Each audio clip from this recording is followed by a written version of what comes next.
नमस्कार दोस्तों, आज हम बात करेंगे 19 जनवरी एक्सोडस डे की। 19 जनवरी वो दिन जिस दिन पूरी दुनिया में रहने वाला कोई भी भारतीय होगा, कोई भी हिंदू होगा, वो नमन करेगा कश्मीरी हिंदुओं को, उनके इस जज्बे को, जिस जज्बे ने उनको इतनी शक्ति दी कि उन्होंने घर छूटा तो छूटा, अपना संपत्ति, अपनी पहचान छूटी तो छूटी, प्राण छूटे तो छूटे, लेकिन उन्होंने अपना धर्म नहीं छोड़ा। और केवल ये 19 जनवरी 1990 की बात नहीं है। 1989 और 90 में जो कत्लेआम, जो नरसंहार, जो बर्बरता कश्मीरी पंडितों के साथ हुई, ये केवल उतनी बात नहीं है। कश्मीर से हिंदुओं को हटाने, कश्मीरी पंडितों को नष्ट करने, कश्मीर की पहचान को मिटाने का ये सिलसिला, ये तो लगभग 700 साल पुराना सिलसिला है। 13वीं 14वीं शताब्दी में सिकंदर बुटशिकन, जिसका असली नाम तो सिकंदर शाहमीर था, लेकिन उसने इतने मंदिरों को तोड़ा, उसने इतना कत्लेआम किया, इतनी मूर्तियों को ध्वस्त किया कि उसका नाम ही बुटशिकन पड़ गया।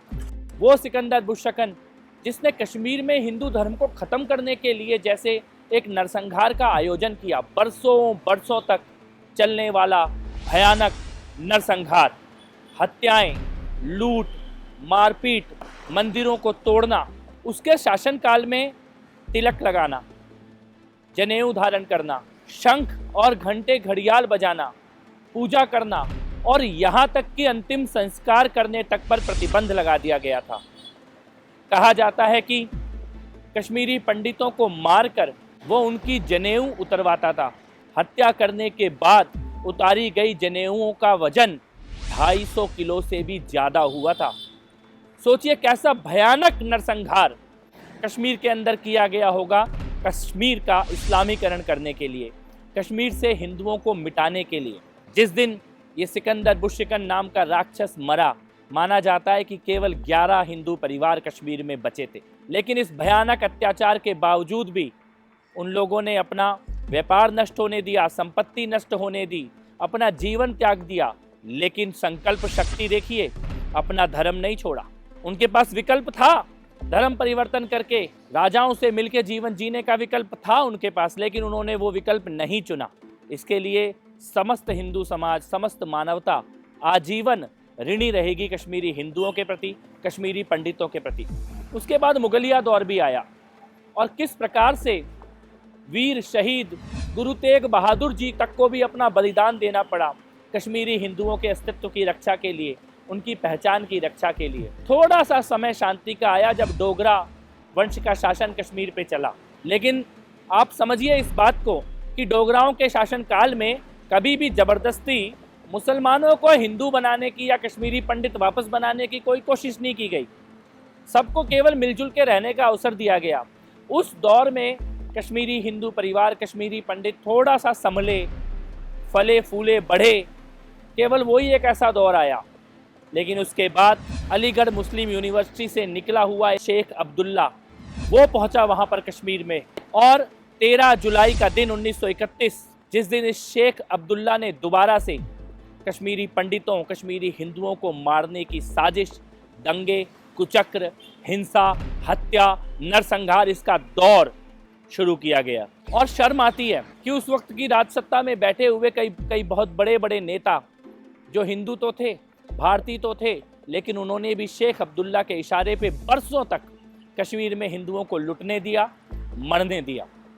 धारा 370 का जो षड्यंत्र कश्मीर का इस्लामीकरण करने के लिए, कश्मीर की महिलाओं, कश्मीर के बच्चों, कश्मीर के दलितों, कश्मीर के हिंदुओं से अधिकार को छीनने के लिए जो साजिश रची गई, वो अभी तक चलती रही थी तथाकथित स्वतंत्र भारत में।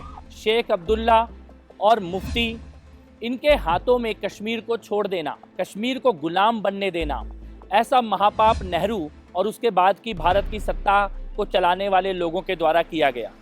1989 में और 90 में जो महानरसंहार हम लोगों ने देखा, वो कोई पहली बार नहीं हुआ था। लगातार 1931 से वहाँ पर हिंदुओं को, पंडितों को कैसे मारा जाए, कुचला जाए, धर्म परिवर्तन कराया जाए, इसकी साजिशें कश्मीर घाटी में रची गई।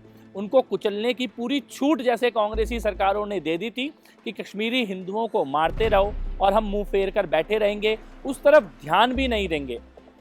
और 1989 में ही 14 सितंबर टीकालाल टपलू जी को मारा गया, जो कि संघ के पदाधिकारी थे। उसके बाद जस्टिस नीलकंठ गंजू जी को मारा गया क्योंकि उन्होंने एक आतंकवादी मकबूल भट्ट को सजा सुना दी थी।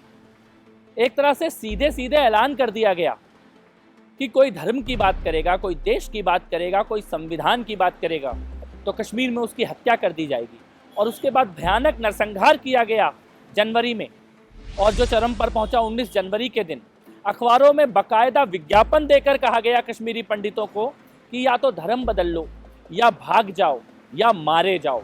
सड़क चलते लोगों की हत्याएं की गई, माताओं की, बहनों की, बेटियों की इज्जत लूटी गई, उनको मारा गया। लोगों को अपना घर बार, व्यापार, काम धंधा सब छोड़ के भागना पड़ा। लेकिन उसके बावजूद एक बात तो स्पष्ट है, चाहे जम्मू कश्मीर में कैंप में बैठा हुआ कश्मीरी पंडित हो या कैलिफोर्निया में बैठा हुआ कोई कश्मीरी पंडित परिवार हो, सब अपने धर्म के प्रति दृढ़ हैं, कठोरता से धर्म का पालन कर रहे हैं और संकल्पित हैं। संकल्प लेकर वापस अपनी जननी जन्मभूमि जम्मू कश्मीर में जाना है। ये संकल्प लेकर अपनी पीढ़ी दर पीढ़ी को ये संकल्प लेकर जीवन जी रहे हैं और ये सपना लेकर बैठे हैं। और मुझे ये लगता है कि धारा 370 जैसा महापाप जो खत्म हुआ है, कश्मीर के आम लोगों को अधिकार मिलने शुरू हुए हैं, कश्मीर का इस्लामीकरण होना बंद हुआ है, कश्मीर की गुलामी खत्म हुई है, जो असली स्वतंत्रता कश्मीर के लोगों को मिलनी शुरू हुई है, मुझे लगता है कि उसकी अगली परिणति कश्मीरी पंडितों की घर वापसी के रूप में होगी, और वो भी हम अपने जीवन काल में अपनी आंखों से देखेंगे, ये भी सुनिश्चित है। धारा 370 कैसी जंजीर डाल दी गई थी कश्मीरियों के ऊपर। भारत के संविधान का कोई कानून लागू ही नहीं होता था। अपनी खुद की कॉन्स्टिट्यूएंट असेंबली बना ली, अपना खुद का झंडा बना लिया। यहाँ तक कि दलितों को मिलने वाला आरक्षण कश्मीर में लागू नहीं होता था। महिलाओं को मिलने वाले संपत्ति अधिकार कश्मीर में लागू नहीं होते थे। आरटीआई जैसा कानून, भ्रष्टाचार निरोधक कानून, शिक्षा के अधिकार का कानून, ये छोटी छोटी चीज़ें जो पूरे भारत में लोगों को मिली, लेकिन कश्मीर के लोगों को मिलने से मना कर दी गई थी, बंद कर दी गई थी। अब 370 हटाया गया है। जम्मू कश्मीर में भारत का संविधान पूरी तरह लागू हो चुका है। ज़मीन में परिवर्तन आने शुरू हो चुके हैं, नतीजे सामने से दिखाई दे रहे हैं।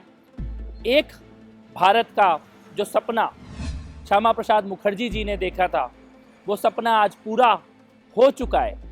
और मुझे ये लगता है कि आज वो दिन है जब हम सबको नमन करना चाहिए, पुनः बार बार कश्मीरी पंडितों को, उनके संस्कारों को, उनकी पीढ़ी को, उनके पूर्वजों को एक बार पुनः नमन करना चाहिए कि आपके बलिदान, आपके त्याग, आपकी इच्छा शक्ति, आपके संकल्पों का ही ये नतीजा है कि विश्व में सबसे भयानक नरसंहार और अत्याचार झेलने के बावजूद आपने वहाँ धर्म को बचा के रखा, धर्म की स्थापना की और पुनः हिंदू धर्म, कश्मीरी सभ्यता, कश्मीरी पंडितों के संस्कार पुनः अपने भव्य रूप में जम्मू और कश्मीर में दिखाई देने शुरू हो रहे हैं।